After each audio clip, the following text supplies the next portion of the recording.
जय हिंद। तो दोस्तों आज हम करने वाले क्लास 7th की जो आपकी एनसीईआरटी है ज्योग्राफी की, उसका chapter number 3 our changing earth. इसमें बहुत चीज़ें हम पढ़ने वाले हैं कि आखिर अर्थ में कैसे कैसे चेंजेस आते हैं। बहुत तो नहीं कहूँगा, 7th क्लास के हिसाब से जितने चीज़ें लिख रखी हैं उतना ही हमें पढ़ना है।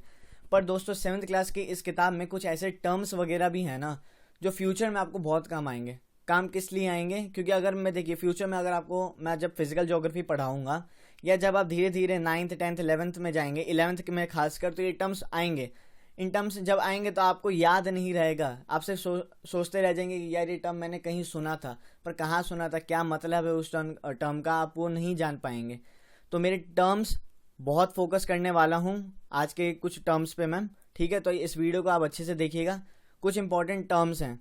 टर्म्स मतलब यानी शब्द आए हैं, ज्योग्राफिकल शब्द ही होते हैं। अब आप ज्योग्राफी पढ़ रहे हैं तो मैथमेटिक्स के टर्म्स तो होंगे नहीं, ठीक है। तो ज्योग्राफिकल कुछ टर्म्स हैं, बहुत अच्छे टर्म्स हैं, ठीक है। अच्छे से समझाऊंगा आपको, एंड ये इंपॉर्टेंट है, इंपॉर्टेंट आपको समझना, ठीक है। अगर आप पृथ्वी के बारे में पढ़ रहे हैं, ज्योग्राफी पढ़ रहे हैं, तो ज्योग्राफी आप ऐसे मत पढ़िए कि 7वीं की क्लास पढ़ ली, जो सिलेबस है पढ़ लिया। बेस बनता है, यहीं से बेस बनेगा आपका। इन टर्म्स को आप याद रखेंगे, ये आगे वाली क्लासेस में जाएंगे या फिजिकल ज्योग्राफी में, या अगर जब मैं आपको फिजिकल ज्योग्राफी में जब जियोमॉर्फोलॉजी का सेक्शन पढ़ाऊंगा तो उसमें वाइडर सेक्शन में फैल जाते हैं, बहुत अच्छे से फैलाव हो जाता है इनका। तो इन टर्म्स को आपको समझना पड़ेगा अच्छे से, ठीक है। ठीक है दोस्तों, तो आज हम पढ़ने वाले हैं आवर चेंजिंग अर्थ। अर्थ के चेंजेस भी पढ़ेंगे आप यहाँ पे। और आज अगर आप दिल्ली में रहते हैं आप, तो आज का मौसम तो आप देख ही रहे हैं, क्या शानदार मौसम हो रखा है, झमाझम बारिश हो रखी है, रिमझिम बरसा पानी, ठीक है। गाना याद आ रहा है, ऐसा ही गाना था ना शायद। तो आप देख रहे हैं बाहर भी अच्छा मौसम है, तो अपना दिमाग भी अच्छा कीजिए, आप मन लगाइए, वीडियो देखिए, अच्छे से देखिए, फुल देखिए, पूरा देखिए। अगर आपके पास बुक्स हैं तो बुक्स लेके बैठ सकते हैं, या नोटबुक ले लीजिए। नोटबुक्स में इंपॉर्टेंट टर्म्स मैं बताऊंगा, ठीक है, उसको नोट कीजिए। सिर्फ इंपॉर्टेंट टर्म्स की एक सेक्शन बना लीजिए कि ये कुछ इंपॉर्टेंट टर्म्स हैं, मेरे को ये याद करना है, ठीक है। तो शुरू करें चैप्टर। मेरा नाम दोस्तों सौरभ राज है और आप सभी का स्वागत है हमारे चैनल नॉलेज कैसल पे। चलिए शुरू करते हैं आज का हम अपना 3rd चैप्टर ज्योग्राफी का, आवर चेंजिंग अर्थ। आइए, सबसे पहले हम ये जानते हैं कि लिथोस्फेयर की मीनिंग समझेंगे कि आखिर लिथोस्फेयर है क्या। देखिए लिथोस्फेयर तो मैंने आपको पहले ही बता रखा है, इसमें मीनिंग उतनी दे नहीं रखी, तो बता देता हूँ लिथोस्फेयर क्या है। लिथोस्फेयर क्या है दोस्तों? सॉलिड पार्ट होता है आपका क्रस्ट का ऊपर लेयर। लिथो मतलब रॉकी, स्फीयर मतलब पार्ट जो हो गया आपका। लिथोस्फेयर हम उसे काउंट करते हैं, जैसे क्रस्ट हो गया और आपका अपर मेंटल का जो थोड़ा बहुत पार्ट होता है ना, इनको मिला के आपका लिथोस्फेयर बनता है, ठीक है। क्रस्ट एंड अपर मेंटल का थोड़ा सा पार्ट जो होता है आपका, उनको मिला के बनता है आपका लिथोस्फेयर। लिथोस्फेयर उसको मिला के बनता है। तो आज हम देखिए क्या है। The lithosphere is broken down into a number of plates known as lithospheric plates. देखिए लिथोस्फेयर होता है ना, ये अलग अलग नंबर ऑफ प्लेट्स में बटा हुआ है, ठीक है। टेक्टोनिक प्लेट टेक्टोनिक जब मैं आपको पढ़ाऊंगा आगे, ठीक है, तो ये वही है, लिथोस्फेरिक प्लेट्स वही है। प्लेट टेक्टोनिक्स जब मैं आपको पढ़ाऊंगा आगे, ठीक है, तो उसमें ये काम आएंगे, उसमें हम डिटेल में ये पढ़ेंगे। इसमें सिर्फ इतना सा याद रखिए, लिथोस्फेयर क्या होता है। Lithosphere is broken down into a number of plates, काफी सारे प्लेट्स में बट रखा है। टेक्टोनिक प्लेट्स हो गए, ओशनिक प्लेट्स वगैरह हो गए, क्योंकि ओशन में भी तो नीचे क्रस्ट है, ओशनिक क्रस्ट जैसे हम कहते हैं, ठीक है। ये याद रखिए, the movement of these plates causes changes on the surface of the अर्थ। जो इन प्लेट्स, पता है ये प्लेट्स स्थिर नहीं है, स्थिर मतलब यानी एक जगह नहीं है, ये लगातार मूव कर रही हैं। अब ये मूव बुलेट ट्रेन की तरह नहीं कर रही है, झटपट आई फटाक से निकल गई जेट की तरह, ठीक है। ये बहुत धीरे धीरे, मिलीमीटर्स इन द ईयर, मतलब बहुत ही मिलीमीटर्स मान लीजिए मूव करती हैं एक साल में, ठीक है। आपको अगर पता ही होगा कि हमारी पृथ्वी पहले एक ही लैंड था, पेंजिया, ठीक है, पेंजिया एक ही था, ठीक है। हम जैसे मैंने आपको बताया कि हमारी पृथ्वी में पहले क्या था कि जितने भी आपके सारे जो कॉन्टिनेंटल जो क्रस्ट हैं, ठीक है, कॉन्टिनेंटल क्रस्ट, ये एक ही साथ थे, जुड़े हुए थे, जिसे हम पेंजिया कहते थे। एंड बाकी जितनी भी वाटर बॉडीज थी उन्हें हम क्या कहते थे? पेंथलास, ठीक है। तो ये क्या हुआ था, देखिए इन प्लेट्स पे ही तो मूवमेंट धीरे धीरे, लगभग मान के चलिए 200 मिलियन ईयर्स अगो, पहले इतना ही लगभग क्या हुआ, आपका जो पेंजिया था, शायद उससे भी ज्यादा हो सकता है, मतलब 200 मिलियन ईयर्स के आसपास आप समझिए कि क्या हुआ था, पेंजिया ना सेपरेट होने लग, एक दूसरे से दूर होने लग गया। नॉर्थन साइड में जो पार्ट गया उसे हम क्या कहते थे? लॉरेशिया आपका कहते थे, जिसमें आपका क्या होता था, नॉर्थ अमेरिका और यूरेशिया का जो पार्ट है ना आपका, Eurasia, Europe plus Asia, world map पे मैंने आपको बताया ना इन टर्म का मतलब। तो आपका नॉर्थ अमेरिका का साइड हो गया, यूरोप का जो और एशिया का पार्ट हो गया, ये हो गया था आपका लॉरेशिया का पार्ट आ गया था, जो आज के टाइम पे है। ये धीरे धीरे सब एक जगह थे आपके, ये आप देख लीजिए, Europe, north America, south America, Australia, ये सब एक ही जगह थे। पेंजिया जिसे हम कहते थे, सारे इन्हें हम क्या कहते थे? Super continent. सुपर कॉन्टिनेंट कहते थे, ठीक है। लॉरेशिया मैंने आपको बताया। उसके बाद जो नीचे का पार्ट जो गया, साउथ में जो पार्ट गया था पृथ्वी के सदर्न हेमिस्फीयर, मतलब वो था आपका गोंडवाना लैंड। गोंडवाना लैंड था जिसे हम प्रेजेंट डे में अगर आप देखिएगा तो साउथ अमेरिका हो गया, अफ्रीका का रीजन हो गया, ऑस्ट्रेलिया, अंटार्कटिका, इनफैक्ट इंडिया का जो बीच का पोर्शन से लेकर आप सदर्न पोर्शन देखिएगा, ये पूरा गोंडवाना लैंड से कट के धीरे धीरे धीरे धीरे जाके पृथ्वी से टकराया है। मतलब पृथ्वी से टकराया कह रहा हूँ, उस नॉर्थन यूरेशिया से टकराया था, यूरेशियन प्लेट से, ठीक है। तभी आप देखते होंगे ऊपर के एरिया को हम कहते हैं यूरेशियन प्लेट हो गया, एंड नीचे का जो साउथ का पोर्शन आ जाता है उसमें हम क्या कहते हैं, इंडो ऑस्ट्रेलियन प्लेट। ये सारे मेजर एंड माइनर प्लेट्स जो है ना, ये आपको मैं प्लेट टेक्टोनिक्स में पढ़ाऊंगा अच्छे से। बस मैंने एक चीज बता दी कि ये जो लिथोस्फेरिक प्लेट्स है ना, ये मूव करती हैं, ठीक है। मूवमेंट होती रहती है इसमें, पर बहुत माइनर सी मूवमेंट होती रहती है, ठीक है, समझ गए। The movement of these plates causes changes on the surface of the, and in movement से क्या होता है दोस्तों, ये मूवमेंट होती है कॉन्टिनेंट्स की, ठीक है, प्लेट्स की, तो इसमें क्या होता है, कुछ चेंजेस हमें देखने को मिलते हैं। कौन कौन से चेंजेस हैं आइए हम देखते हैं। देखिए, दो तरीके की आपकी मूवमेंट होती है। देखिए, अर्थ दो तरीके की मूवमेंट करती है। यहाँ पे मैंने आपको सिर्फ सिंपल सा बता दिया, एक एग्जाम्पल मतलब आपको मैंने दिया था पेंजिया का जैसे मैंने एग्जांपल दिया, तो आपको मैंने बताया लॉरेशिया, गोंडवाना लैंड, ऐसे बटा, फिर धीरे धीरे, मतलब इसमें मैंने प्लेट्स के आपको मैं बताया, ठीक है। अब प्लेट टेक्टोनिक थ्योरी में जब हम पढ़ेंगे तो उसमें मैं आपको बहुत ही डिटेल में बताऊंगा, नहीं तो ये लेक्चर बहुत बड़ा हो जाएगा, उतना बड़ा नहीं, फिर आप भी जो 7वीं क्लास के बच्चे देख रहे होंगे वो सोचेंगे यार ये तो सिलेबस के आउट ऑफ सिलेबस सर पढ़ा रहे हैं, नहीं, ठीक है। अर्थ मूवमेंट देखते हैं। अर्थ दो तरीके की मूवमेंट करती है आपकी, कौन कौन सी, endogenic forces and exogenic forces. Endogenic क्या होता है, एंडो अंदर की तरफ जो भी फोर्सेस बल लगता है उसे हम एंडोजेनिक फोर्सेस कहते हैं। एक्सोजेनिक फोर्सेस क्या होता है, बाहर में अगर कोई चेंजेस आते हैं, ठीक है, अर्थ के मूवमेंट में या फिजिकल फीचर्स में, तो उसे हम एक्सोजेनिक फोर्सेस कहते हैं। एंडोजेनिक फोर्सेस में आपका क्या आ गया, sudden forces and diastrophic forces and sudden forces. Sudden forces में आप देखिए क्या होता है, अर्थक्वेक हो गया, वॉल्केनो एंड लैंडस्लाइड्स। ये सडन आते हैं, मतलब जल्दी से आते हैं पृथ्वी में। अगर आपको अर्थक्वेक मतलब झटके क्या होते हैं, अर्थक्वेक का मतलब है झटके, जो हमें ट्रेमर्स वगैरह फील होते हैं, पृथ्वी का शेक होना, ठीक है। अर्थक्वेक आता है अचानक से आता है, वॉल्केनो होता है अचानक से, सडन मूवमेंट है, धीरे धीरे नहीं होता, ऐसा नहीं होता कि मिलियंस ऑफ ईयर्स साल से वो धीरे धीरे आया एकदम से फटेगा, फिर धीरे धीरे फटेगा, नहीं, एकदम से वॉल्केनो फटता है। लैंडस्लाइड्स एकदम से होती हैं, ठीक है।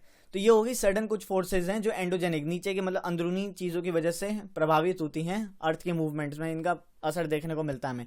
उसके बाद आपकी होगी डायस्ट्रॉफिक फोर्सेज का सिंपल सा मतलब है कि ऐसी प्रोसेस जो धीरे धीरे आराम से हो रही हो, जिसमें आपका क्या होता है, बिल्डिंग माउंटेन्स। वैसे देखिएगा तो डायस्ट्रॉफिक फोर्सेस ना आपकी दो तरीके की होती हैं। एक होता है आपका ओरोजेनेटिक, मैंने लिखा नहीं है, लिख लीजिए आप, नोटबुक में लिख लीजिए, ओरोजेनेटिक एंड एपिरोजेनेटिक। ठीक है, ओरोजेनेटिक एंड एपिरोजेनेटिक। ओरोजेनेटिक का मतलब क्या होता है, बिल्डिंग माउंटेन्स। अब माउंटेन्स एक दिन में तो नहीं बन जाएंगे। अब यंगेस्ट माउंटेन हम किसे कहते हैं दुनिया में, हिमालयस को। Himalayas are the youngest mountain, fold mountains, ठीक है। यंगेस्ट माउंटेन अगर मानिए हिमालय है, तो हिमालय कल थोड़ी बन गया है, 30 मिलियन ईयर्स पहले बना है, 30 मिलियन ईयर्स पहले, 30 इतने लगभग मान के चलिए 30 मिलियन ईयर्स पहले बना है ये, तो एकदम से नहीं बना, फिर भी हम इसे यंग कहते हैं। तो सोचिए कितना स्लो प्रोसेस है ये, बहुत ही धीरे प्रोसेस है, बहुत धीरे काम करता है। फिर उसके बाद एपिरोजेनेटिक क्या होता है, जिसमें आपका कॉन्टिनेंट्स का निर्माण होता है, कॉन्टिनेंट्स बनना शुरू होते हैं। ये प्लेट टेक्टोनिक्स का पार्ट आ गया आपका। प्लेट टेक्टोनिक्स जब मैं आपको पढ़ाऊंगा तब आपको बता दूंगा, ठीक है, अच्छे से समझा दूंगा। ये एपिरोजेनेटिक, फिर ओरोजेनेटिक, ये सारे आपको मैं प्लेट टेक्टोनिक्स एंड कॉन्टिनेंट्स के बारे में जब अच्छे से पढ़ाऊंगा, ठीक है, प्लेट्स वगैरह के बारे में पढ़ाऊंगा, ठीक है, तब आपको मैं बता दूंगा अच्छे से, ठीक है। फिर कॉन्टिनेंटल ड्रिफ्ट थ्योरी भी है। देखिए ये सारे नाम आपको मैं वर्ल्ड ज्योग्राफी में नेक्स्ट क्लास में कराने वाला हूँ। थर्सडे फ्राइडे को आपकी इन दो तीन दिनों में आपकी ये जियोमॉर्फोलॉजी के जो मेन टॉपिक्स हैं वो आने शुरू हो जाएंगे। तो आप वर्ल्ड ज्योग्राफी की सीरीज अगर देख रहे हैं तो उसमें मैं कराने वाला हूँ, ज़्यादा टाइम भी नहीं लगेगा इन चीज़ों को समझाने में, क्योंकि ये चीज़ जब तक आपके क्लियर नहीं होगी, मैं वर्ल्ड ज्योग्राफी में फैक्ट्स एंड फिगर्स पे नहीं पहुंचूंगा। हर कंट्रीज में बताओ इतनी लंबी रिवर कौन सी है, सबसे बड़ा पर्वत कौन सा है, तो ये सब अभी नहीं, सबसे पहले हम देखेंगे, धीरे धीरे प्रोसेस में हम आगे बढ़ेंगे। देखिए पढ़ाई ना प्रोसेस का ही काम है दोस्तों। पढ़ाई अगर आप कर रहे हैं ना, प्रोसेस से करिए, एक के बाद करिए, ठीक है। लंगूर मत बन जाइए, ठीक है, कि लंगूर भी देखिए एक एक करके पेड़ कूदता है, ऐसे नहीं है कि 10 पेड़ छोड़ के एक कूद गया, लंगूर या बंदर जो भी कहिए आप, ठीक है।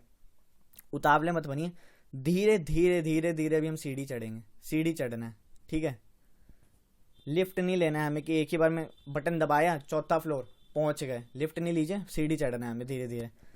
तो चलिए ठीक है, आपने समझ लिया अर्थ के दो तरीके के मूवमेंट्स होते हैं, एक्सोजेनिक एंड एंडोजेनिक। एंडोजेनिक आपने समझ लिया, सडन फोर्सेस जिसमें अर्थ का एक volcano and landslides. Diastrophic forces में आपका बिल्डिंग माउंटेन्स यानी ओरोजेनेटिक फोर्सेस। ओरोजेनेटिक फोर्सेस होती हैं, फिर आपका एपिरोजेनेटिक। ये कुछ टर्म्स हैं, मैं आपको बताऊंगा वर्ल्ड ज्योग्राफी में। मैंने क्या बोला था, कुछ टर्म्स आएंगे, इनको नोट करते रहिए, मैं आगे बताऊंगा। Epeirogenetic, orogenetic, diastrophic forces, sudden forces, endogenic forces, exogenic forces, ये कुछ टर्म्स हैं, इनको लिखिए। फिर एक्सोजेनिक फोर्सेस में क्या होता है, इरोजन एंड डिपोजिशन, कटाव जमाव, जैसे हिंदी में कहते हैं। इरोजन मतलब देखिए क्या होता है, इरोजन इरोड करते हैं ना, जब रिवर नीचे आती है तो कंकड़ पत्थर सबको इरोड करते हुए लेके आती है एंड नीचे जाके डिपॉजिट कर देती है।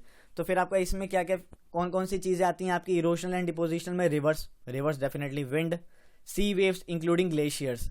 देखिए इसमें फाइनली इन्होंने ग्लेशियर्स लिख दिया, 6th क्लास में इन्होंने ग्लेशियर्स नहीं लिखा था, जबकि इरोजन एंड डिपोजिशन उसमें भी था आपका लैंड फॉर्म जब हम पढ़ रहे थे। तो river, wind, sea waves and glaciers, ice कह लीजिए, तो इन सब से भी होता है, ठीक है। ग्लेशियर्स आपको पता ही है, ग्लेशियर्स क्या है, रिवर ऑफ आइस कह लीजिए, रिवर ऑफ आइस, और कुछ नहीं है। तो रिवर, विंड से भी क्या होता है, वेदरिंग, हवा चलती है, इनसे भी होता है erosion and deposition. Sea waves, ये सब देखिए इरोजनल, हम एंडोजेनेटिक भी पढ़ेंगे अभी और एक्सोजेनेटिक के भी, जो ये river, wind, sea waves, glacier से सब पढ़ेंगे, बस आपको धैर्य बनाए रखना है। और चलिए हम नेक्स्ट स्लाइड में चलते हैं। अब देखिए क्या लिखा है यहाँ पे, the forces which act in the interior of the earth are called as endogenic forces. मैंने आपको बताया कोई भी फोर्सेज जो हमारी पृथ्वी के अंदर लग रही है, पृथ्वी के अंदर उत्पन्न हो रही है, उससे हम क्या कहते हैं, endogenic forces. And the forces that work on the surface of the earth are called exogenic forces. And वो कोई भी फोर्स जो हमारी पृथ्वी के ऊपरी सतह पे मतलब लग रहा है, वर्क कर रहा है, जैसे इरोजन एंड डिपोजिशन, तो उसे हम क्या कहते हैं, एक्सोजेनिक फोर्सेज। अब देखिए लिथोस्फेरिक प्लेट्स क्या हैं। लिथोस्फेरिक प्लेट्स मैंने आपको कहा था ना, प्लेट टेक्टोनिक जब थ्योरी पढ़ेंगे, पर इसमें थोड़ा सा बता रखा है कि आखिर है क्या। तो देखिए क्या लिखा है, the earth crust consist of several large and small rigid irregularly shaped plates slabs which carry continents and the ocean floor. कहा था ना, कुछ आपकी ओशनिक प्लेट्स भी हैं, कुछ कॉन्टिनेंटल प्लेट्स भी हैं, डिटेल्ड में बताऊंगा, मेजर माइनर प्लेट्स सब बताऊंगा आपको मैं, टेंशन ना लीजिए, ठीक है, धैर्य बनाए रखिएगा।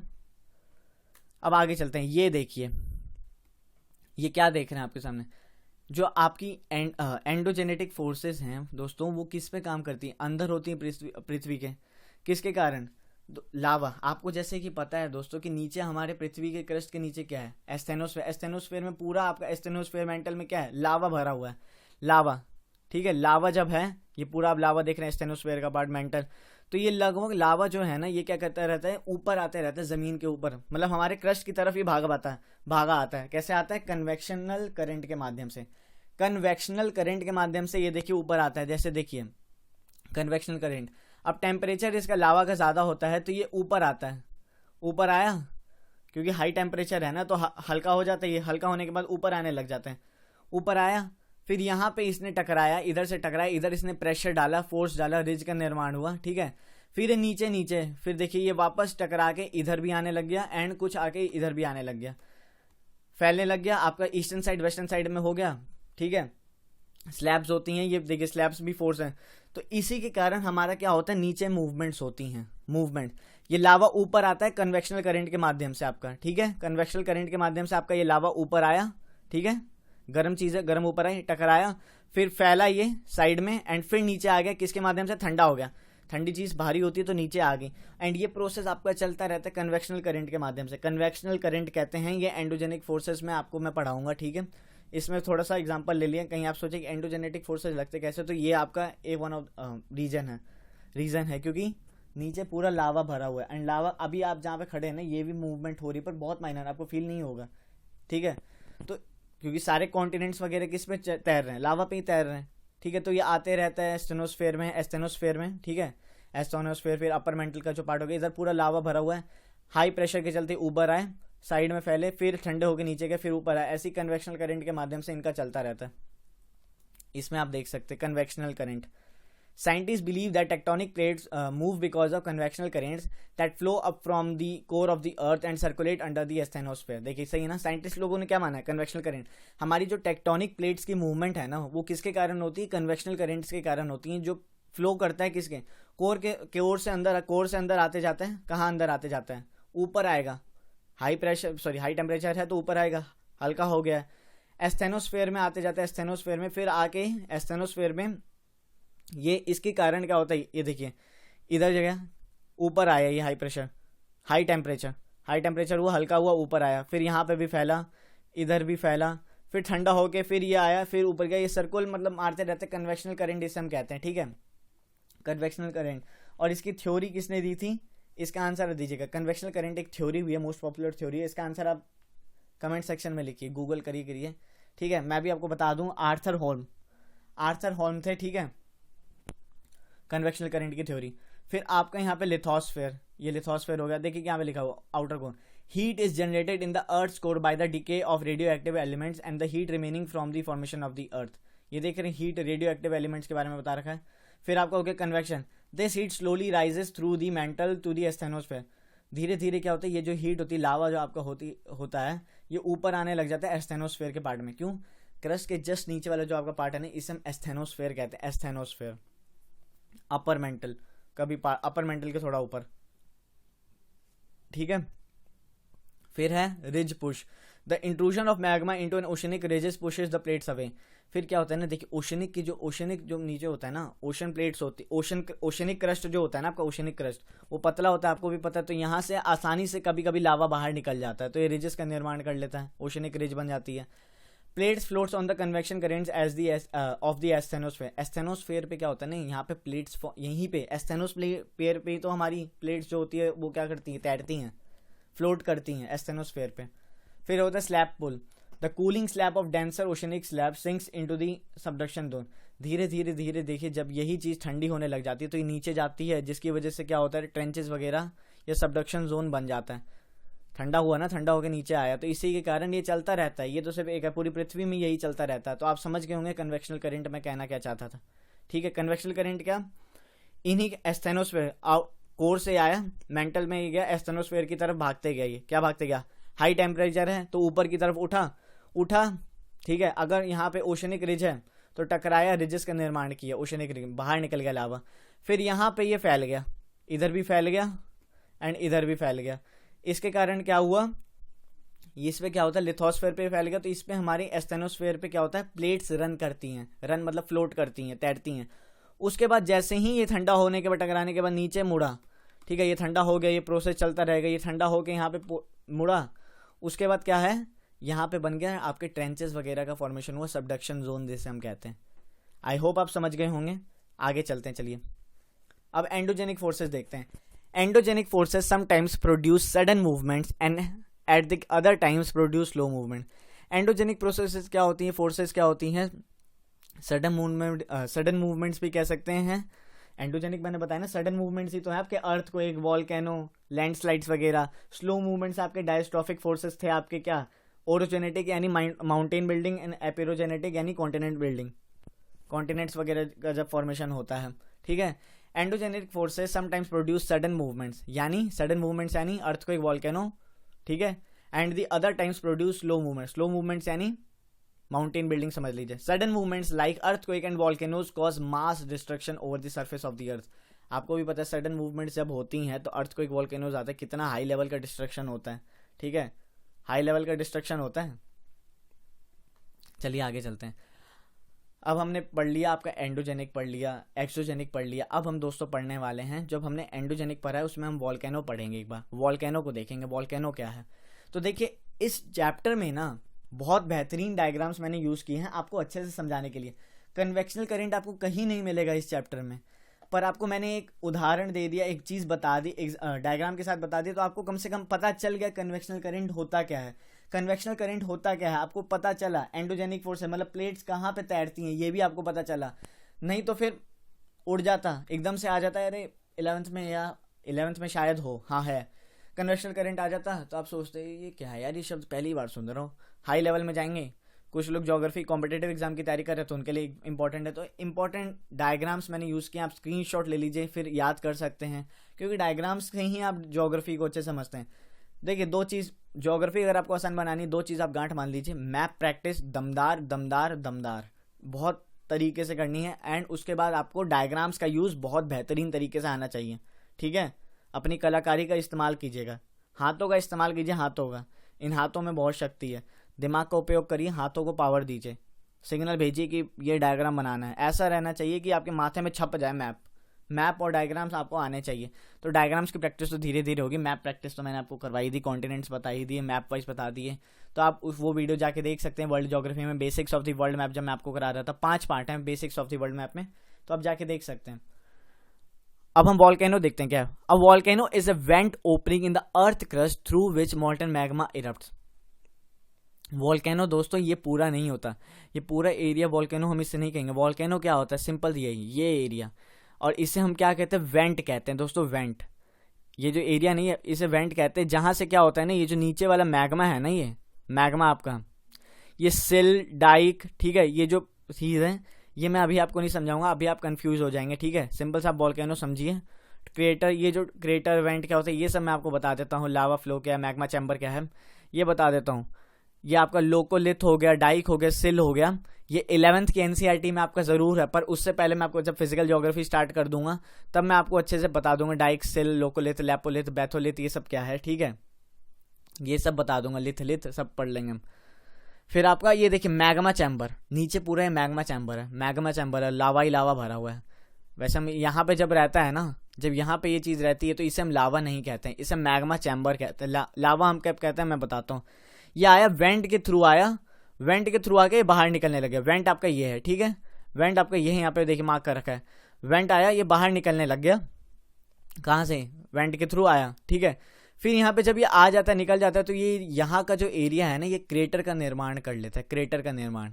एंड कभी कभी क्या होता है, जब हैवी बारिश होती है तो इन्हीं क्रेटर्स में जब पानी भर जाता है तो हम इसे क्या कहते हैं दोस्तों, क्रेटर लेक क्या कहते हैं, क्रेटर लेक भी कहते हैं हम, ठीक है। क्रेटर लेक, जब हैवी रेनफॉल होगी, बारिश वारिश होगी, पानी वानी भर गया, जब खाली है, नीचे कुछ है नहीं, ऐसा नहीं लावा है, तब यहाँ पे पानी भर जाता है तो इसे हम क्रेटर लेक का भी फॉर्मेशन यहाँ से हो जाती है, क्रेटर लेक यहाँ बन जाता है।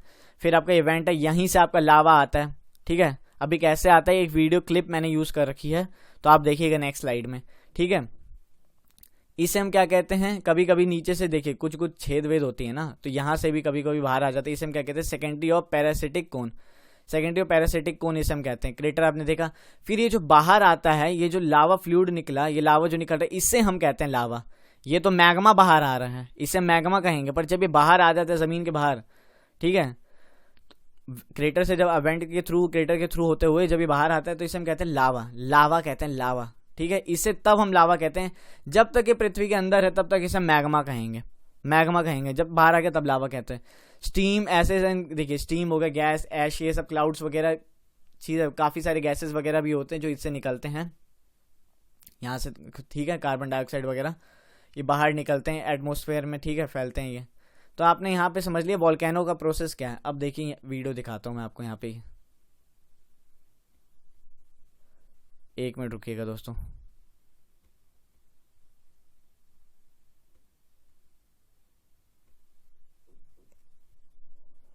अब आप इस पे देखिएगा, वीडियो में आपको बताऊंगा कि आखिर वेंट से कैसे निकलता है लावा। तो देखिएगा ध्यान से, ध्यान से देखिएगा। ये आपका वॉल्केनो है, ठीक है, वॉल्केनो है, देखते रहिए प्रोसेस। ये वॉल्केनो है,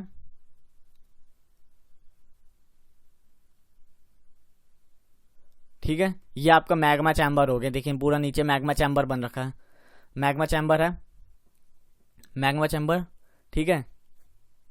यहाँ पे कुछ लेयर बता रखे, देखिए लेयर ऑफ ऐश, ये आपका जो ये ब्राउन कलर लेयर ऑफ ऐश हो गया, एंड लेयर ऑफ लावा, ये जो सॉलिड पार्ट हो गया, ये बाहर से जो आ रहा है। अब देखिए मैग्मा चैम्बर से ये वेंट के थ्रू होते हुए लावा बाहर आया, इसे हम क्या कहते हैं, वेंट कहते हैं, ठीक है। बाहर आया, देखिए लावा कैसे बाहर आ रहा है, धीरे धीरे धीरे धीरे एकदम बाहर आ रहा है, आया, ठीक है। देखते रहिए वीडियो।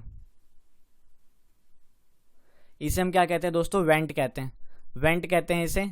यहाँ पे जब ये आ जाता है तो इसे हम क्रेटर का फॉर्मेशन कर लेता है, तो इसे हम क्रेटर कहते थे कि धूम बड़ाम से निकले ये बाहर, वॉल्केनो ज्वालामुखी फूटा, ये ऊपर गए, डस्ट वगैरह, गैसेस वगैरह, डस्ट पार्टिकल्स वगैरह ऊपर गए, और ये आपका फैल गया क्या, लावा फैल गया। तो आपने ये देखा सेकेंडरी और पैरासिटिक कोन, मैंने आपको बताया ना, कभी कभी क्या होता है यहाँ से भी एक छेद हो जाता है तो यहाँ से भी लावा निकलने लग जाता है, वेंट चेंज होता है। यहाँ से देखिए ये लावा था, यहाँ से भी एक पाथ बना रखा था, तो इसे हम क्या कहते हैं, सेकेंडरी और पैरासिटिक कोन कहते हैं। ठीक है, फिर ये सॉलिडिफाई हो गया, लावा ठंडा हो गया। ठीक है, तो इसे हम क्या बन गया, इग्नियस रॉक। इग्नियस रॉक लावा से ही बनता है। ठीक है, सॉलिडिफाई हो गया। अब देखिए आपका लावा ठंडा हो गया। तो आपने यहाँ पे देखा मैग्मा चैम्बर से या वेंट के थ्रू होते हुए आया क्रेटर। ठीक है, उसके बाद सेकेंडरी पैरासिटिक कोन, ये सब आपने समझ लिया होगा। मुझे पूरी उम्मीद है आपने समझ लिया कि आखिर किस थ्रू आता है वेंट, मतलब वेंट के थ्रू लावा कैसा बाहर आता है। चलें आगे। अब चलिए हम आगे चलते हैं। Similarly when the lithospheric plates move the surface of the earth vibrates. देखिए सिमिलरली क्या होता है ना, जब हमारे लिथोस प्लेट्स है ना, जब मूव करती है ना, तो हमारी सरफेस ऑफ द अर्थ है ना, हम जिस पे खड़े हैं, ये वाइब्रेशन होती है, इस पे vibrate. The vibration can travel all around. The vibration जो होती है ये चारों तरफ फैलती है। ठीक है, चारों तरफ। The vibrations are called earthquake, झटके, भूकंप। इसे हम क्या कहते हैं, earthquake, shaking of the earth कह लीजिए, the shaking of the earth. The place on the earth surface above the focus is called epicentre. ये भी मैं बताता हूँ। ठीक है, भूकंप आप समझ गए, अर्थक्वेक समझ गए, सिंपल सा बात है। वाइब्रेशन कह लीजिए, the vibration of the earth, the shaking of the अर्थ। ठीक है, इनकी भी अपनी मापने की इंस्ट्रूमेंट्स वगैरह होते हैं, वो भी मैं आपको बताता हूँ। अब चलिए आगे चलते हैं। ये देखिए यहाँ पे जैसे अर्थक्वेक आया, तो इसे हम फोकस कहते हैं। फोकस के साथ दोस्तों हम इसको हाइपोसेंटर भी कहते हैं आपका ये। ठीक है, फोकस, और आपका फोकस होना चाहिए लेक्चर पे। दमदार लेक्चर है यार, देखिए आराम से देखिए, मजे में देखिए, फनी वे में देखिए, एंजॉय कीजिए। फोकस, ठीक है, फोकस लगाइए और फोकस पे फोकस कीजिए। फोकस ये होता है जहां से अर्थक्वेक उत्पन्न होता है, इसे हम हाइपोसेंटर भी कहते हैं। This is where the earthquake occurs. यहाँ पे अर्थक्वेक आता है। It is the origin of the seismic energy, यहीं से सीज्मिक एनर्जी का ओरिजिन होता है। ठीक है, अब देखिए इसे हम हाइपोसेंटर भी कहते हैं, फोकस भी कहते हैं। अब अर्थक्वेक यहाँ पे फोकस हो गया, फोकस के जस्ट ऊपर अगर आप देखिएगा ना, तो जो जहाँ पे अर्थक्वेक सबसे ज्यादा फील किया जाता है उसे हम एपीसेंटर कहते हैं। एपीसेंटर कहते हैं जिसमें ऊपर।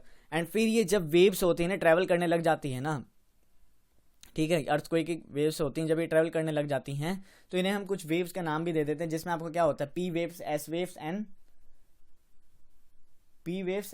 And surface waves. Primary, secondary and surface waves. ठीक है, प्राइमरी आपका ज़्यादा नहीं होता, प्राइमरी आपका लिक्विड, सॉलिड, गैस सब में मतलब फ्लो करता है बहुत तेजी से। सबसे डिस्ट्रक्टिव जो आपका होता है ना, सबसे डिस्ट्रक्टिव जो आपकी वेव होती है वो होती है आपकी सरफेस वेव्स, जिसे आप लोग लव वेव एंड लव, प्यार वाला लव मत समझ लीजिएगा। ठीक है, अर्थक्वेक से प्यार मत कीजिएगा। ठीक है, love waves and Rayleigh waves भी कहते हैं हम, जिसे रेले वेव्स एंड लव वेव्स भी कहते हैं, सरफेस वेव्स भी कहते हैं, तीनों नाम है। तो ये सबसे ज़्यादा डिस्ट्रक्टिव है, क्योंकि ये सिर्फ सॉलिड पोर्शन में, सॉलिड चीज़ों में ही रन करती हैं, लिक्विड गैस में इनका कोई लेना देना नहीं है। तभी तो आप देखते होंगे बिल्डिंगों कितनी हिल जाती है धीरे। अब कोई एकदम भूकंप आया, प्राइमरी में तेजी में जाती है, तेजी में कहीं पता क्या चलेगा, जब धीरे आती है ना, डिस्ट्रक्शन हिलने लग जाती है। ऐसा देखते नहीं है, पंखा हिलने लग गया, आप ऊपर देख रहे हो भूकंप आ रहा है। तो आप समझ गए, एपीसेंटर, फोकस, सीस्मिक वेव्स क्या होती है, सीस्मिक वेव्स होती हैं। ठीक है, वेव्स वगैरह क्या होती है, P wave, S wave, surface waves. ठीक है, अब देखिए दोस्तों मैं आपको एक चीज़ और बता दूं। देखिए क्या होता है ना, आपने ये समझा, अर्थक्वेक को देख लिया, अर्थक्वेक पी वेव देखा, एस वेव देख लिया। अब यहाँ पे कुछ मैग्नीट्यूड वगैरह नापने के लिए भी होते हैं। अब देखिए वो क्या लिखा हुआ है, an earthquake measured with a machine called a seismograph. Earth की जो मैग्नीट्यूड है ना, मतलब मेजर्ड कैसे करते हैं, जैसे ऐसे होता है सीस्मोग्राफ, कुछ ग्राफ ऐसा सा होता है, ऐसा होता है, फिर चलेगा ऐसा लगेगा हार्ट बीट जिसी की निकलती, आप हॉस्पिटल में देखते होंगे, वैसा सा कुछ ग्राफ होता है। तो इसको हम क्या कहते हैं, सीस्मोग्राफ कहते हैं, जिसमें हम मेजर करते हैं अर्थक्वेक को। The magnitude of the earthquake is measured on the Richter scale. देखिए अर्थक्वेक का जो हम मेजरमेंट करते हैं ना, कि उसकी मैग्नीट्यूड कितने तक होता है, 0 से लेकर 10 तक, कितने मैग्नीट्यूड का अर्थक्वेक आया, तो उससे हम क्या कहते हैं, रिक्टर स्केल कहते हैं। मेर्केली स्केल भी होता है, पर उसे आजकल आप लोग यूज़ नहीं करते हैं, हम लोग यूज़ नहीं करते मेर्केली स्केल पे क्या होता था, आपका इंटेंसिटी हम मापते थे। इंटेंसिटी जो कि रेंज होती थी आपकी 0 से लेकर 12 तक।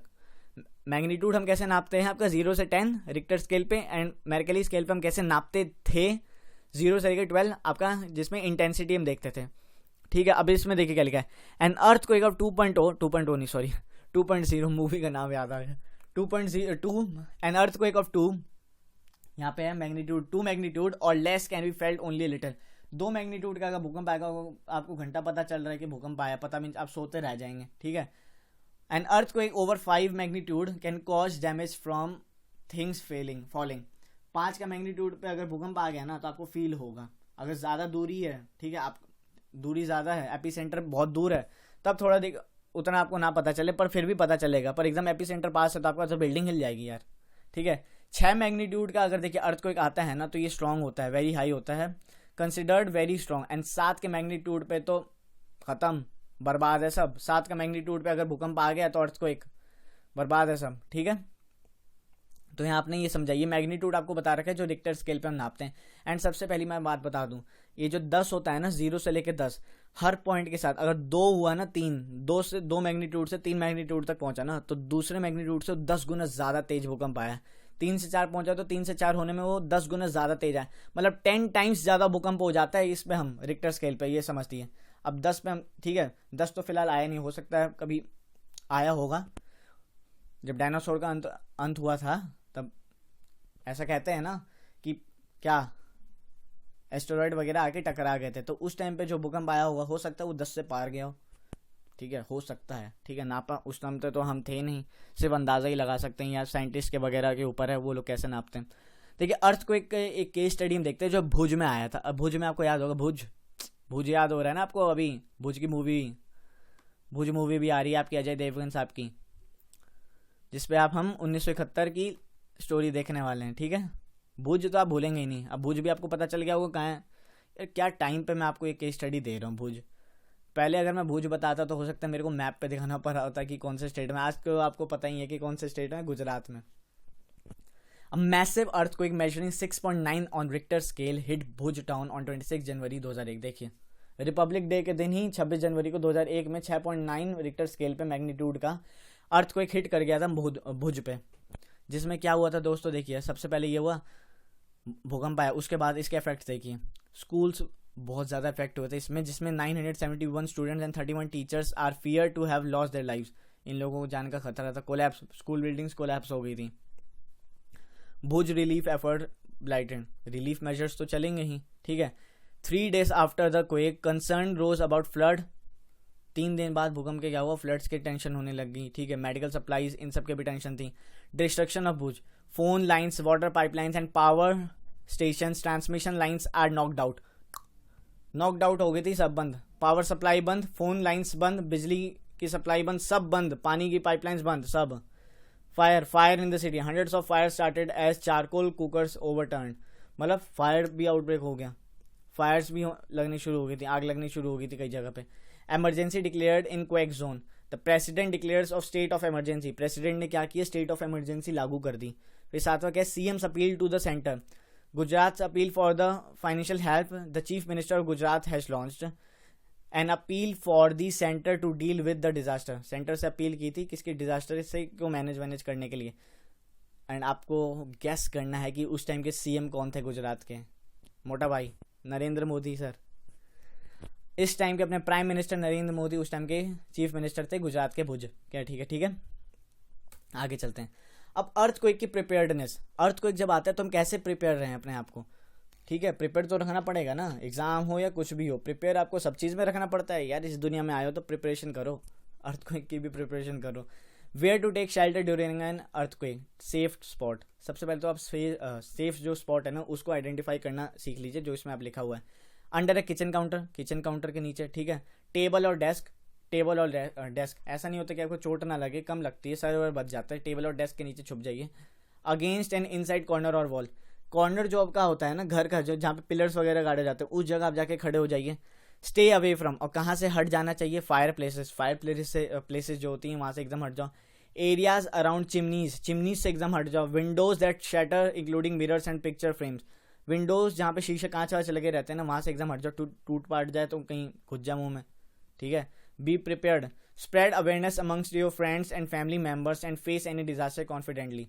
क्या होता है ना, सबसे पहले तो घबराना नहीं होता है। जब अर्थक्वेक वगैरह आपको आता है ना, ठीक है, अर्थक्वेक वगैरह आए तो सबसे पहले घबराइए मत, अफड़ा तफड़ी मत कीजिए, ठीक है।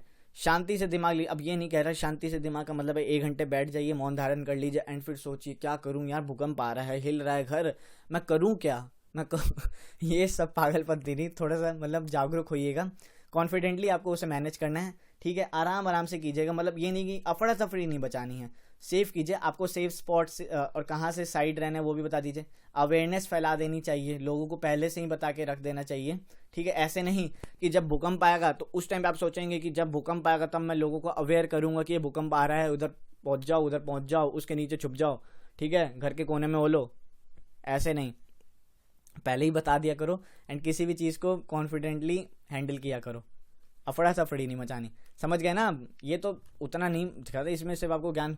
अर्थ को एक प्रिपेयर्डनेस क्यों एनसीईआरटी में लिखा हो गया था, कुछ वजह होगी तब ना। प्रिपेयर्डनेस सिर्फ अर्थ को एक पढ़ा दिया, ठीक है, भूकंप पढ़ लिया, अब भूकंप के बचे कैसे वो तो बताया ही नहीं, तो उसमें बता दिया आपको, देख लीजिए। अब कुछ मेजर लैंड फॉर्म्स वगैरह भी हम ये पढ़ेंगे। लैंड फॉर्म्स याद कीजिए, वेदरिंग एंड इरोजन जो है ना आपका, ये मैं पहले पढ़ा चुका हूँ आपका। लैंड फॉर्म जब मैं major landforms of the earth आपका पढ़ा रहा था, मेरे को याद है अच्छे से, चैप्टर नंबर 6 आपका क्लास 6 की ज्योग्राफी का, ठीक है, और हम 7th में पहुंच चुके हैं। इंटर रिलेट नहीं कीजिएगा दोस्तों तो आप बुरी तरह फंस जाइएगा, आपको कुछ नहीं समझ में आएगा, ठीक है। इंटर रिलेट करना जरूरी है। देखिए, the landscape are continuously worn away by two forces, weathering and erosion. देखिए लैंडस्केप क्या होते हैं, दो तरीके के फोर्सेज आपकी हो गई, वेदरिंग एंड इरोजन। वैसे तो डिपोजिशन भी है पर वेदरिंग एंड इरोजन से समझिए, ठीक है। वेदरिंग क्या होता है ना, देखिए, weathering is the breaking down of rocks on the earth surface. पृथ्वी पे जो अर्थ क्या होता है ना, रॉक्स वगैरह जो टूटती है ना अपने आप, किस फैक्टर से, बायोलॉजिकल, केमिकल, मैकेनिकल जो फैक्टर्स वगैरह होते हैं ना, उनकी वजह से अगर कुछ टूटता है रॉक तो उससे हम वेदरिंग कहते हैं। इरोजन क्या होता है, erosion is the wearing away of the landscape by different agents. इसमें डिफरेंट एजेंट्स के द्वारा जो रॉक्स वगैरह होती है ना वो टूटती है, जैसे वाटर, विंड, ग्लेशियर्स, आइस, इन सब की वजह से जो रॉक्स टूटती हैं। बंदे कंफ्यूज हो जाते हैं वेदरिंग एंड इरोजन में, ठीक है, तो आप ये समझिएगा। अब वेदरिंग में आपको दिखाता हूँ, ये देखिए यहाँ पे ये पार्ट है, ये वेदरिंग का फीचर है। ये देख रहे हैं, ये पूरी, ये हो सकता है चट्टान थी, इस जगह पे ज्यादा फोर्स लगा, कुछ टाइम लगा, और एक दिन में तो हुआ नहीं ना, 10 दिन में कितने 100 साल लग गए, 1000 साल लग गए, उससे भी ज्यादा हो सकता है।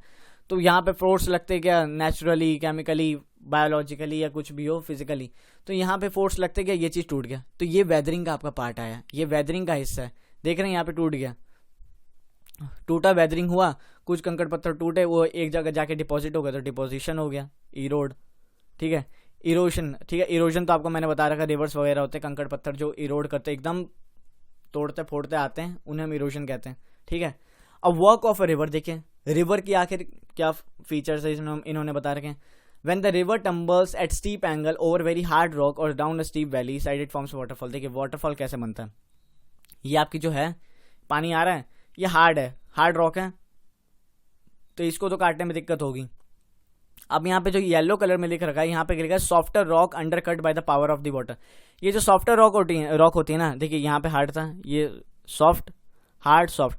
इस सॉफ्ट में जब नीचे जाने के बाद ना, इसे पानी की फोर्स की वजह से टूट जाता है, टूट जाता है, तोड़ देता है, तोड़ देता है, तोड़ देता है, लगातार तोड़ा तो एक वाटरफॉल बन जाती है नेचुरली। इससे वाटरफॉल आपकी बन गई, ठीक है, जिसमें आपकी सॉफ्ट रॉक को एकदम नेस्तनाबूद कर दिया, उसके बाद आपकी ये वाटरफॉल बन गई। पानी ऊपर से गिर रहा है, मजे लो जाके वाटरफॉल, यहाँ पे बन गई, जाओ डुबकी मारो, समझ गए।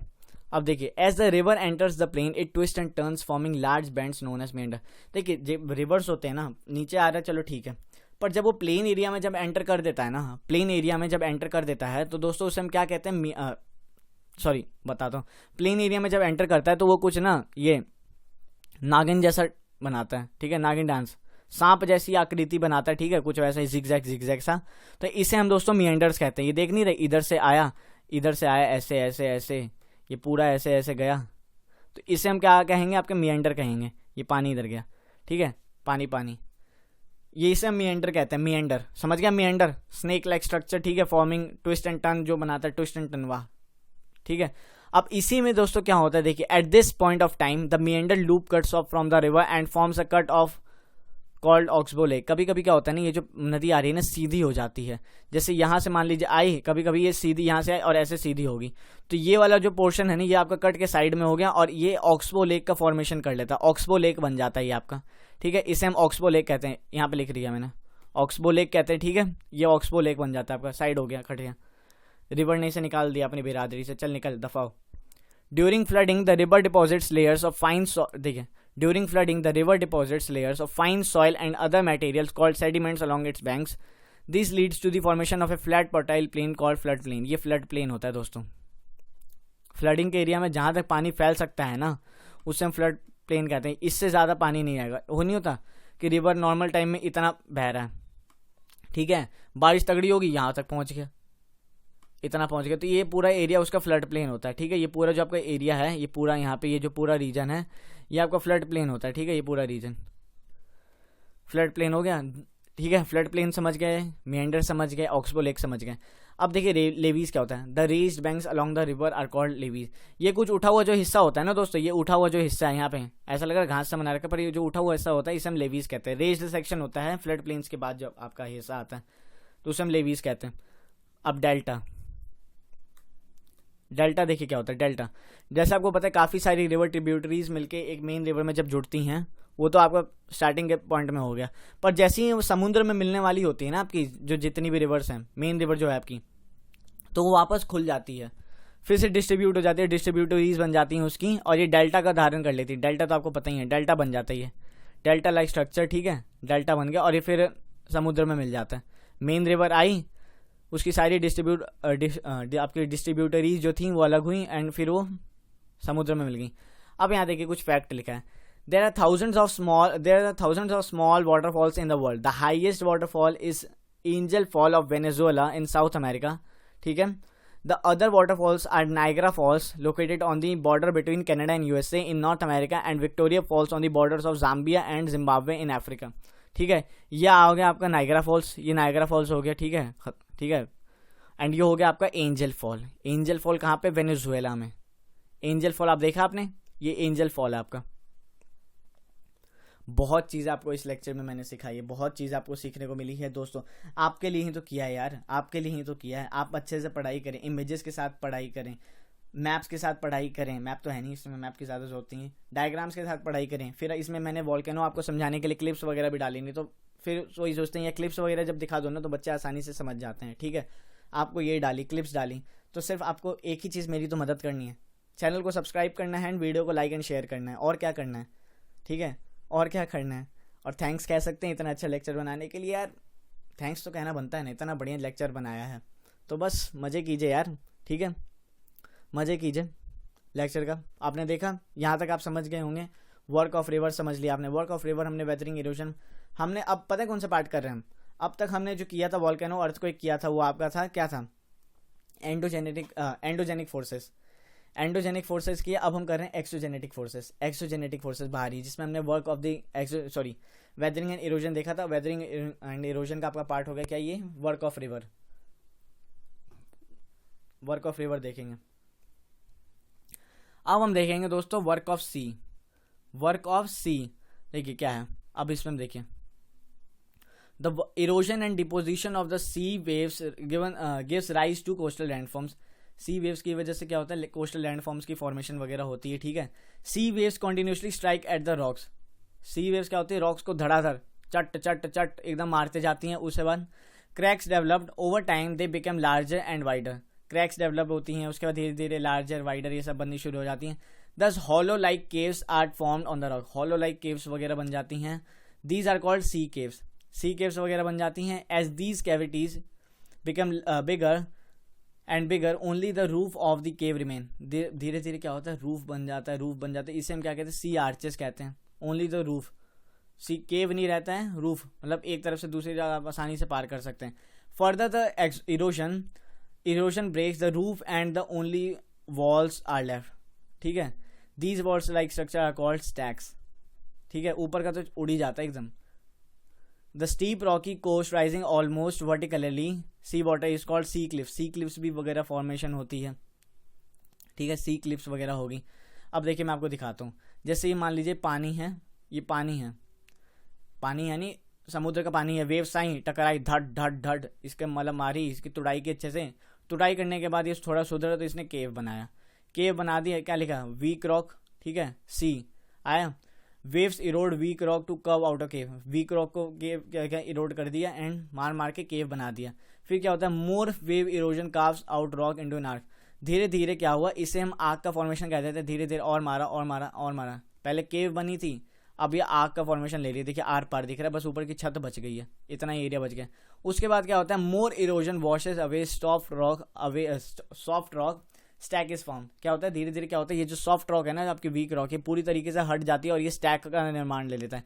इसे हम स्टैक कहते हैं, स्टैक, ठीक है, स्टैक कहते हैं, ठीक है। आप समझ गए ना, समझे ना तो बताइए यार कमेंट सेक्शन में। वर्क ऑफ सी वेव्स हम समझ गए कि समुद्र की वेव्स कैसे इस्तेमाल करती है। देखिए पहले यहाँ पे सी केव्स बनाए, पानी इरोड कर दिया इन्होंने नीचे का, फिर उसके बाद और ज़्यादा करने पे इन्होंने सी आर्क बना दिया। धीरे धीरे ऐसा टाइम आया कि पूरा इधर का जो ऊपर का सॉफ्ट रॉक था ये पूरा ही अलग हो गया और एक ये अलग स्टैक बन गया, इसे हम स्टैक कहते हैं, अलग ही रॉक लाइक स्ट्रक्चर।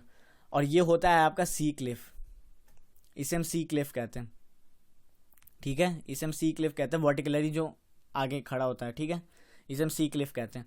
चलिए आगे, अब वर्क ऑफ आइस देखेंगे, आइस का क्या काम होता है, ठीक है, आइस का क्या काम होता है। तो देखिए glaciers are rivers of ice, मैंने आपको बताया था ना, ग्लेशियर्स को हम क्या कहते हैं, रिवर्स ऑफ आइस कहते हैं, रिवर्स ऑफ आइस, ठीक है, which to erode the landscape by bulldozing soil and stones to expose the solid rock below. क्या होता है, इसमें भी तो हम इरोड करते हैं, इरोजन इसमें भी तो है, इतनी भारी भरकम आइस जब चलती रहेगी तो कंकड़ पत्थर सबको इरोड करते हुए ले गई, ठीक है। Glaciers carve out deep hollows there, as the ice melts they get filled up with water and become beautiful lakes in the mountains. क्या होता है ना, जब ये आइस जो मेल्ट होती है ना माउंटेन्स वगैरह में, तो ये सुंदर सा लेक का निर्माण कर लेती हैं, लेक्स बन जाती है माउंटेन एरियाज में। The material carried by the glacier such as rocks big and small, जो मटेरियल वगैरह जो होता है ना, जो ग्लेशियर्स अपने साथ लाया था, फिर पिघलने के बाद जब लेक बना तो क्या होता है, उन स्मॉल कंकड़ पत्थर जो सिल्ट गैट्स या सैंड वगैरह जो होती हैं वो डिपॉजिट हो जाती हैं, एंड इन डिपॉजिट्स के द्वारा क्या बनता है आपका ग्लेशियल मोरेन्स वगैरह का फॉर्मेशन होता है। These deposits form glacial moraines। ये डिपॉजिट्स आपके किसका निर्माण करती हैं, ग्लेशियल मोरेन्स का करती हैं, ग्लेशियल मोरेन्स। आइए डायग्राम में देखते हैं ग्लेशियल मोरेन्स क्या होता है।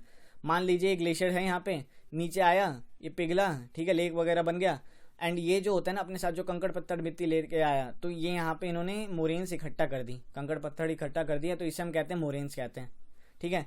अब ये आपका लेटरल मोरेन्स का एग्जाम्पल है। काफ़ी तरीके की आपकी मोरेन्स होती हैं, ठीक है, जिसमें आपका हो गया लेटरल मोरेन्स हो गया, एक तो ये हो गया लेटरल मोरेन्स हो गया, फिर आपका हो गया terminal moraine and medial moraine, medial moraine. तीन तरीके की मेनली आपकी मोरेन्स होती हैं जो मैं आपको फिजिकल ज्योग्राफी में पढ़ाऊंगा। देख रहे हैं कितने सारे टर्म्स हैं, मैंने आपको बताया। लेटरल मोरेन्स ठीक होगी आपकी, टर्मिनल मोरेन्स एकदम एंड में जाके जहाँ पे आपके, ठीक है, एंड मिडाइवल मोरेन्स मतलब यहाँ पे आसपास, ये जो आपका है मिडाइवल मोरेन्स हो गया, आ रही है तो एक जगह मिल गई, यहाँ पे इकट्ठा हो गया, बस मिडाइल मोरेन्स समझ गए, ठीक है। अब हम वर्क ऑफ विंड देखेंगे कि आखिर विंड का क्या काम है। ग्लेशियल मोरेन्स आप समझ गए, ठीक है। विंड्स का देखिए क्या काम है।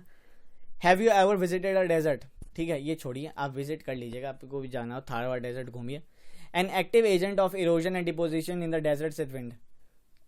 देखिए डेजर्ट में कुछ तो होता नहीं इरोड करने के लिए, ना नदी बहती है ना ग्लेशियर तो सोच भी नहीं सकते डेजर्ट एरिया में, ठीक है। तो क्या होगा सिर्फ वहाँ पे इरोजन के लिए, विंड जो हवाएं चलती हैं उन्हीं से इरोजन हो सकता है। इन desserts you can see rocks in the shape of A mushroom commonly called mushroom rocks. आप डेजर्ट्स वगैरह में देखते होंगे ना, कॉमनली आपने मशरूम रॉक्स वगैरह देखे होंगे, इस टाइप के मशरूम रॉक्स।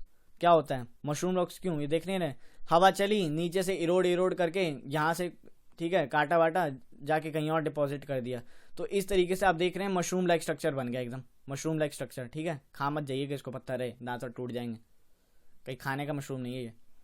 तो ये आपने देखा, नीचे से हवाएं चली, इसको नीचे से इरोड करती गई, तो ये मशरूम लाइक स्ट्रक्चर इन्होंने फॉर्म कर लिया।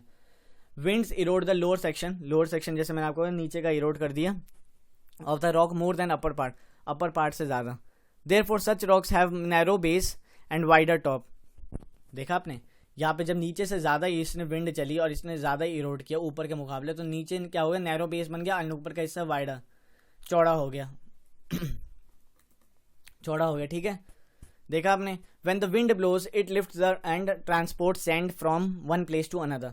विंड्स जब चलती हैं, हवा जब चलती है, तो सैंड्स इतनी पतली होती हैं कि एक जगह से ये लोग दूसरी जगह जाके शिफ्ट कर देते हैं उसी इलाके में, मतलब वही रीजन होता है। When it stops blowing the sand falls and gets deposited in low hill. जब क्या होता है, हवा रुक जाती है तो वही सैंड्स क्या होता है, धड़ाम से नीचे गिर जाती हैं लो हिल पे, ठीक है, लो हिल्स पे गिर जाती हैं। उसके बाद ये किस स्ट्रक्चर का फॉर्मेशन करती हैं, देखिए, like low hill like structures, these are called sand dune, उन्हें हम सैंड ड्यून्स कहते हैं। सैंड ड्यून्स आप यहाँ देख रहे हैं ना, अब यहाँ हवा चली, ये लो हिल था, इसमें मिट्टी गिरी, देखिए उठ गया, हिस्सा उठ गया। काफ़ी सारे आपके सैंड ड्यून्स, अब रेत वगैरह देखने को मिल जाते हैं। सैंड ड्यून्स यहाँ पे देखिए आप, और डेजर्ट यहाँ पे, डेजर्ट, ठीक है, सैंड ड्यून्स देखा आपने।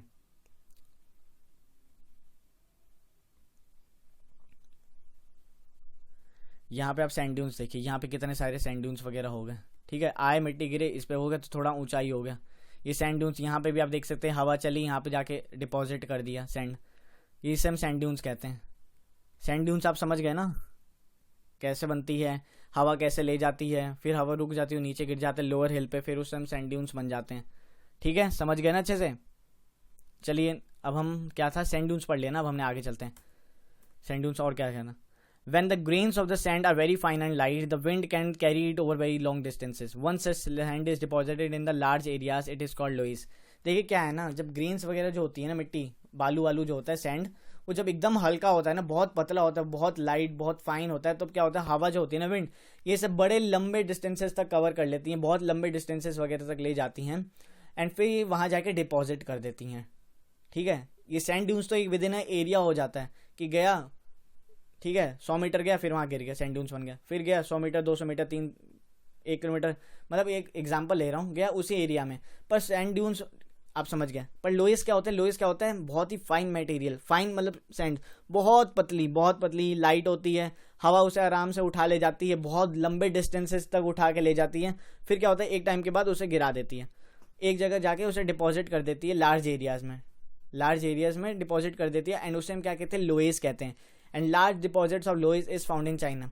चाइना का one of the most important आपका जो एग्जांपल है लोएस का है। जैसे देखिए काफ़ी सारी एक्सटेंसिव डिपॉजिट जो है ना लोएस की, आपको ये मिल जाएगी नॉर्थ वेस्ट चाइना में मिल जाएगा। कहाँ पे, लोएस प्लेट्यू अब हम उसे कहते हैं लोएस प्लेट्यू। कहाँ पे, ये आपका हुआंगहो बेसिन में है। ठीक है, चाइना में देखिए, इसे हम पता क्या कहते हैं, ये जो बेसिन है आपका, ये आपका जो लोएस का जो प्लेट्यू वगैरह बनता है, लोएस का जो एरिया, इसे हम कहते हैं येलोविश। ठीक है, येलोविश कलर में है ना। ठीक है, तो इसे हम देखिए वहां पे क्या कहते हैं, हुआंगतू कहते हैं, हुआंगतू, HWANGTU, हुआंगतू कहते हैं हम इसे, उसे यहाँ पे चाइना में, जिसका मतलब होता है येलो अर्थ, पीली धरती येलो अर्थ कहते हैं। तो आज का आपका चैप्टर यहीं खत्म हुआ। ठीक है, झकास चैप्टर था, एकदम मजा आई है। देखिए आपका ये आपको दिख रहा है ना, चाइना का क्या, लोएस प्लेट्यू, ये है आपका चाइना का लोएस प्लेट्यू, पीली धरती इसे कहते हैं हुआंगतू। तो दोस्तों बस आपका आज का चैप्टर यहीं समाप्त हुआ। मुझे आशा है एंड पूरी उम्मीद है कि आपको आज के चैप्टर में बहुत कुछ सीखने को मिला, काफ़ी सारे टर्मिनोलॉजीज आपने सीखी, बहुत ही मज़ा किया होगा, आपने एंजॉय किया होगा आज के लेसन में। अगर किया है तो दोस्तों आई होप आपको याद होगा मैं क्या कहना चाहता हूँ, बिल्कुल याद रहना चाहिए यार। सब्सक्राइब कीजिए चैनल को, वीडियो को शेयर कीजिए, लाइक कीजिए, एंड अपने दोस्तों में फैलाइए अगर ज्ञान आपको अच्छा लगा तो, क्योंकि ज्ञान बांटने से ही बढ़ता है। एंड दोस्तों प्रैक्टिस, जितने भी टर्म्स मैंने आपको बताए हैं, बार बार मैंने उन पर फोकस किया, याद कीजिएगा, मैंने बार बार उन टर्म्स को अच्छे से बताया, चाहे वो कन्वेक्शनल करेंट्स हो, एंडोजेनेटिक फोर्सेज हो, एक्सोजेनेटिक फोर्सेज हो, ग्लेशियल मोरेन्स हो, सैंड ड्यून्स हो, लोएस हो। ठीक है, इन सब पे मैंने आप पे बार बार फोकस किया है, तो इस पर आप ध्यान दीजिएगा, नोट आउट कीजिए। ठीक है, अब कल मैं आपको करवाऊंगा क्या, दिल्ली सल्तनत, द दिल्ली सुल्तान्स, हिस्ट्री की आपकी चैप्टर नंबर 3 जो है दिल्ली सुल्तान्स करेंगे हम। तो मुझे मज़ा आया आज आपको पढ़ा के, बहुत ज़्यादा मज़ा आया, खुश हो रहा हूँ, क्योंकि ऐसे चैप्टर्स देखिए, ज्योग्राफी मेरा फेवरेट सब्जेक्ट है, ज्योग्राफी मेरा पर्सनल बहुत ज़्यादा फेवरेट सब्जेक्ट है। ज्योग्राफी हो गया, इकोनॉमिक्स हो गया, बहुत फेवरेट है। हिस्ट्री पढ़ने में मज़ा आता है पर फेवरेट नहीं कहीं, बस क्या अब आप भी सोचेंगे मज़ा आता है पर फेवरेट नहीं है, पर पता नहीं क्या है, फेवरेट नहीं, बस अब इंटरेस्टिंग होने लगे थे। कि पता क्या था, कुछ टाइम पहले तक ना मेरे को हिस्ट्री ज़रा भी अच्छी नहीं लगती थी, सही बताऊँ, बोरिंग सी लगती थी। पर अब धीरे धीरे जब आदत सी लग रही है, वही चीज़ है भाई, पढ़ना है ही, तो बहुत मज़ा आने लग गया। एंड वो जब पढ़ाई करता हूँ ना, तब इंटरेस्ट आता है, तो खुल के जब मज़ा आता है ना, तब आपको भी पढ़ाना अच्छा लगता है। तो बस नाचिए इन जनाब की तरह, आपका चैप्टर फिनिश हो चुका है। वीडियो को शेयर कीजिए, लाइक कीजिए, चैनल सब्सक्राइब कीजिए, नॉलेज कैसल को सपोर्ट कीजिए। आज के लिए बस इतना ही। Thank you so much, god bless you all, जय हिंद।